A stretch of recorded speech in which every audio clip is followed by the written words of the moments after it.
grabe mga plato mga kandi kawali sakit sa plato kalira.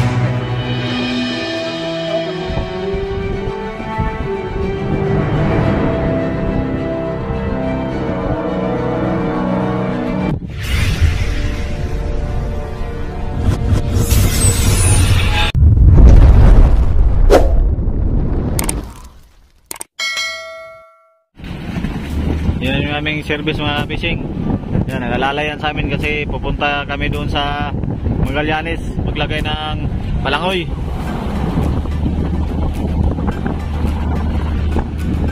Yan, dagdagan namin yung kawayan yung aming palangoy mga fishing kasi natagilid pa daw, kulang pa daw sa kawayan. So yan po, may kawayan kami dyan na 4. Tapos sa kabila may 2 kami, bali 6 na kawayan pa. Ayan po. Dami pong bangka dito ngayon kasi medyo malakas po talaga yung panahon dito. Yung amihan may low pressure na naman. May active low pressure. Hindi natin alam kung sana malusaw yung low pressure na yan para makalaot na yung mga bangka dito. Yung simula pa po nung Pasko, wala po talagang nakalaot dito hanggang ngayon. Anong pitsa na? January ano na yata ngayon, January 9 pa lang ngayon. So wala talaga, malakas ang panahon. Kung tingnan nyo po mga fishing, madilim, maulap po talaga ang panahon dito ngayon. Kaya medyo ano talaga, nahirapan yung mga maglalaot dito sa amin.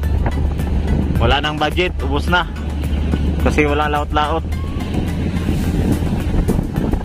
Yan po yung fishport ng Dinahican.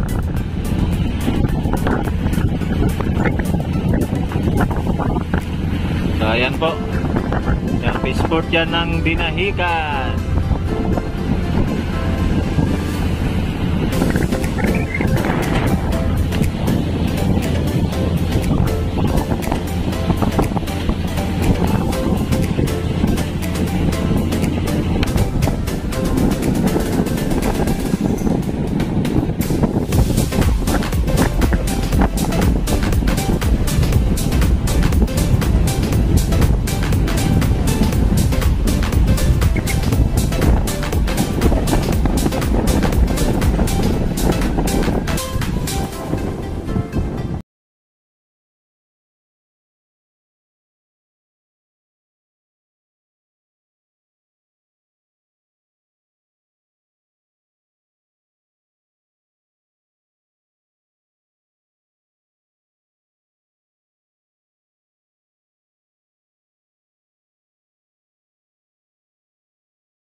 So ayun mga fishing, naitali na natin sa tabi yung ating lubid.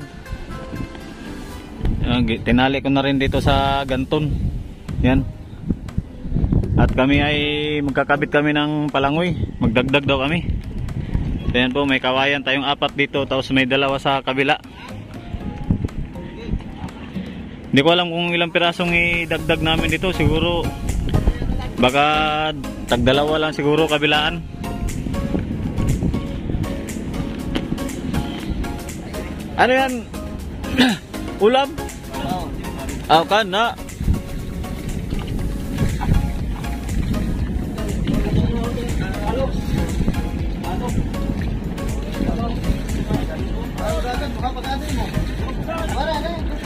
Try, kabilis mo. Takbo ba? Mabilis.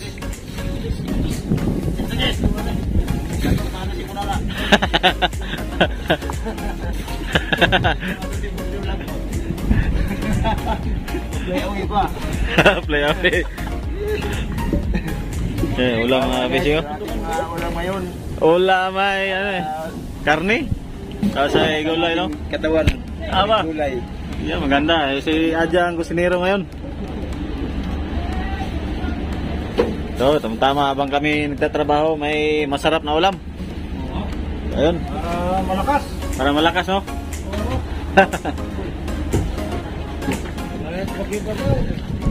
Sarap pa rin ulam. Oo. Ulam palagi ang kuan, huwag kalimutan. Kain ay. So, ayun mga fishing. Yung dalawang kawayan na sinabi ko dito sa bandang kuan, bandang kaliwa ay ano pala ito? Dito pala ito nakalagay sa ibabaw. Ayan o. Yan, tinali na nila yung isa, tapos yung isa na naman. Tapos may dalawang uwak pa dito si Babaw.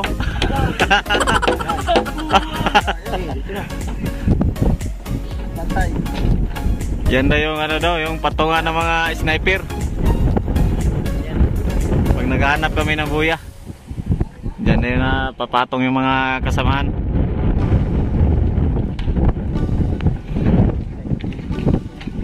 Yung mga fishing. Yan, naitali na nila yung isa na naman. Yung mahirap ang pagtali na yung mga fishing kasi delikado baka malaglag. Kaya dalawang tao talaga magano dyan, magtali dyan.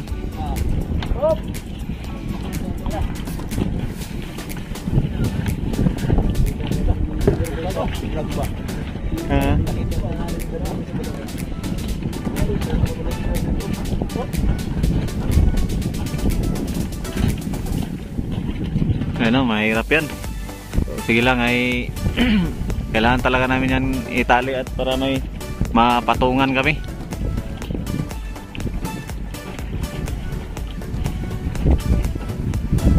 Kaming panahon nito, madilim talaga. Doon ang may low pressure daw. Kaya hindi pa kami maka-abante, hindi pa kami makalaot. Nag-abang lang kami ng lantap mga fishing kung kailan talaga yung pagbawas ng weather, kung kailan siya maganda ang panahon.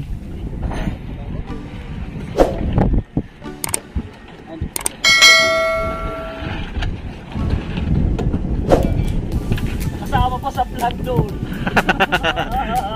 Nakita ko ng mga bandang people. Nakita ka ng madlang people tuloy.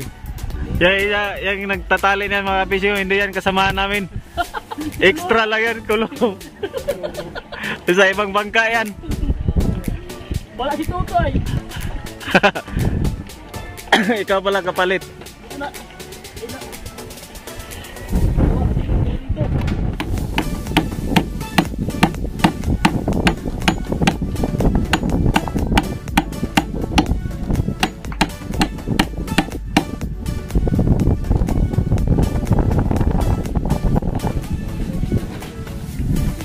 So yan mga fishing, inayos na nila yung trapal. Yan, nilagyan nila yung lagyan kasi ng kahoy yung gilid ng trapal para doon kami doon kami tatali. Tatalian namin yung kanto.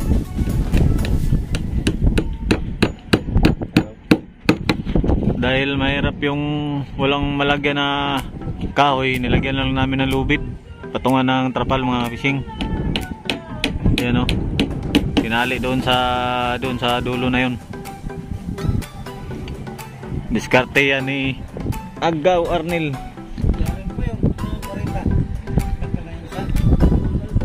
Si Kapishing Arnil lang may gawa na yan.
dapat ayusin. Tulad yan, naglalagay kami ng, yung aming kapitan ay naglalagay ng ilaw. Tapos kami naman ay nakakabit kami ng trapal. Tapos mamaya ay ikabit namin itong palangoy, yung kawayan yan.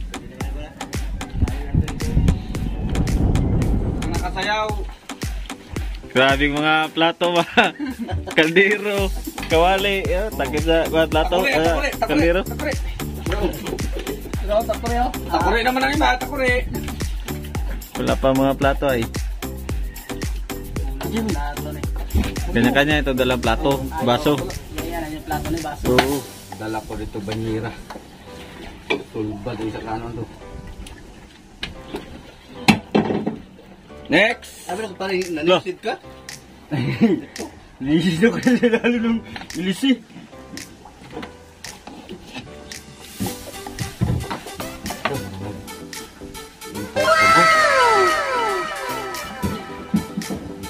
Ito.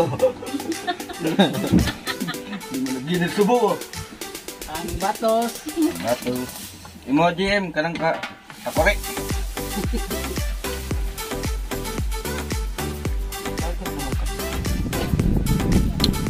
At dahil natapos na kami kumain, inumpisa na namin gawin yung aming palangoy. Yan, pinutulan na nila ng dulo yung kawayan mga kapising.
Yan, tinatali na po ng aking kasama yung lubid mga kapising.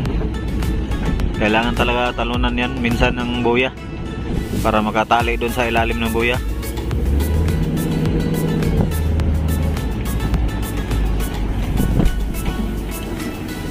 Nasa ilalim na.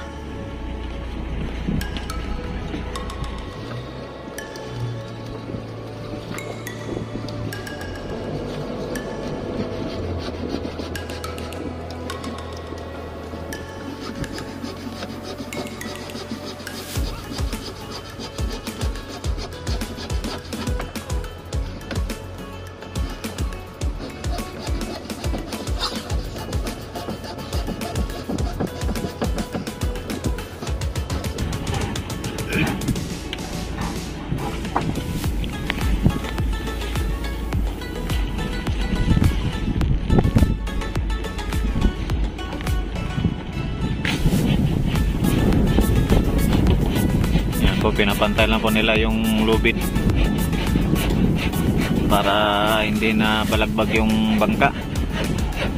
Oh, grabing ulan na dito.